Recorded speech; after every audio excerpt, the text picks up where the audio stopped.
ਨੀ ਦੋਸ਼ੀ ਮੈਂ ਕਹਿੰਦੀ ਛੋਟੇ ਸਾਲ ਦੇ ਬੱਚੇ ਸੰਭਾਲਣਾ ਕਿੱਡਾ ਔਖਾ ਕੰਮ ਈ।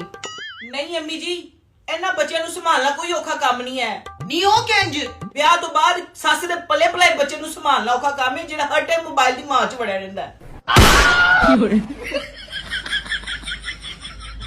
ਅੰਮੀ ਜੀ, ਇਹਨੂੰ ਤੇ ਮੈਂ 2 ਚਪੇੜਾ ਮਾਰ ਕੇ ਵੀ ਸਵਾ ਲਾਂਗੀ ਤੇ ਆਪਣੀ ਗੱਲ ਮਨਾ ਲਾਂਗੀ, ਤੇ ਇਹਨੂੰ ਮੈਂ 2 ਚਪੇੜਾ ਮਾਰ ਸਕਦੀ ਆ? ਕਦੀ ਵੀ ਨਹੀਂ। ਅੰਮੀ ਜੀ, ਇਹਨੂੰ ਤੇ ਮੈਂ ਭੂਚੜੇਲ ਕਹਿ ਕੇ ਵੀ ਡਰਾ ਲਾਂਗੀ, ਤੇ ਜਿਹਨੇ ਬਚਪਨ 'ਚ ਡੈਨ ਚੜੇਲ ਵੇਖੀ ਹੋਵੇ ਉਹਨੇ ਕਿਸੇ ਕੋਲ ਡਰਨਾ? ਐਸੇ ਵਾਸਤੇ ਇਹ ਬੱਚੇ ਸੰਭਾਲਣੇ ਔਖੇ ਨਹੀਂ ਹੈ, ਉਹ ਬੱਚੇ ਸੰਭਾਲਣੇ ਔਖੇ ਨੇ।